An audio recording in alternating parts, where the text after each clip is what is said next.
राजधानी दिल्ली में G20 summit जारी है। इसके तहत सबसे पहले प्रधानमंत्री नरेंद्र मोदी ने भारत मंडपम में सभी राष्ट्रीय अध्यक्षों का स्वागत किया, साथ ही समिट की कार्रवाई शुरू करवाई। वहीं आज शाम राष्ट्रपति द्रौपदी मुर्मू की ओर से एक डिनर आयोजित किया गया है। इस डिनर में कांग्रेस अध्यक्ष मल्लिकार्जुन खड़गे को ना बुलाने पर अब सियासत तेज हो गई है। विपक्ष मोदी सरकार पर हमलावर है। भूपेश बघेल से लेकर मनोज झा, संजय राउत, पी चिदम्बरम ने मोदी सरकार पर निशाना साधा है। क्या कुछ कहा, सुनिए। देखिए, इसके पहले इंदिरा जी 40 साल पहले 100 राष्ट्र के तो उसके राष्ट्राध्यक्ष या प्रधानमंत्री आए थे। ये तो 20 में उसमें भी कुछ लोग नहीं आए हैं और उसमें भी विपक्षी नेताओं को आमंत्रित नहीं किए हैं, जिसमें खड़गे साहब शामिल हैं। तो ये प्रचार प्रसार करने का एक तरीका है। अभी तक के तो उस बैठक का कोई रिजल्ट दिखाई दे नहीं रहा है, लेकिन अब आने वाले समय में क्या बैठक का रिजल्ट निकलता है वो देखेंगे। बीजेपी बगैर प्रारूप देखे वो सोचती है कि यही अभी देखिए प्रधानमंत्री जी G20 कर रहे हैं, मतलब शर्म आनी चाहिए भाजपा के लोगों को। मैसेज क्या दे रहे हैं? वसुधैव कुटुंबकम। और उनके चेले चपाटी क्या कर रहे हैं बीजेपी के? इस तरह की चीजें पोलराइज करने का पूरा प्रारूप देखिए और तब बात करिए। अरे ये आप लोगों ने तो क्या क्या नहीं किया।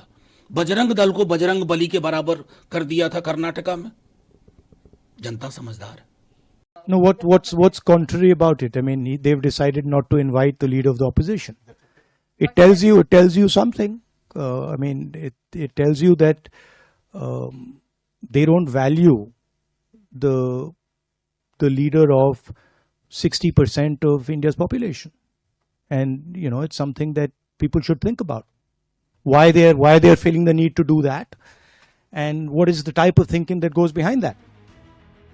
वहीं इस मामले में मीडिया से बात करते हुए खड़गे ने कहा कि इस पर मैं पहले भी प्रतिक्रिया दे चुका हूं, मेरी पार्टी का भी बयान इस पर आ चुका है। ये अच्छी बात नहीं है। ऐसी लो लेवल पॉलिटिक्स केंद्र सरकार को नहीं करनी चाहिए। इसके अलावा पी चिदम्बरम ने भी मल्लिकार्जुन खड़गे को निमंत्रण नहीं मिलने पर आपत्ति जताई है। पूर्व केंद्रीय मंत्री पी चिदम्बरम ने कहा कि मैं कल्पना नहीं कर सकता कि किसी लोकतांत्रिक देश की सरकार विश्व नेताओं के लिए आयोजित राजकीय रात्रि भोज में विपक्षी दलों को निमंत्रण ही नहीं देगी। ऐसा केवल उन्हीं देशों में हो सकता है जहां ना तो लोकतंत्र है और ना ही विपक्ष।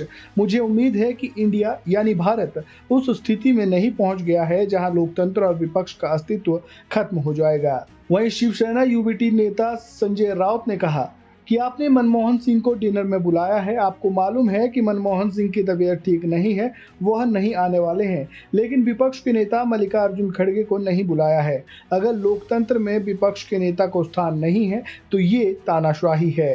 वहीं विवाद को बढ़ता देख केंद्र सरकार ने इस मामले में सफाई दी है। केंद्र के मुताबिक G20 डिनर में किसी भी राजनीतिक दल के नेता को नहीं बुलाया गया है। ऐसे में खड़गे को भी निमंत्रण नहीं मिला। इसमें सिर्फ देश के कैबिनेट मंत्री, राज्यों के सीएम, केंद्रीय सचिवों और कुछ उद्योगपतियों को न्योता दिया गया है। इस खबर में फिलहाल इतना ही। ताज़ा अपडेट के लिए बने रहें वन इंडिया हिंदी के साथ।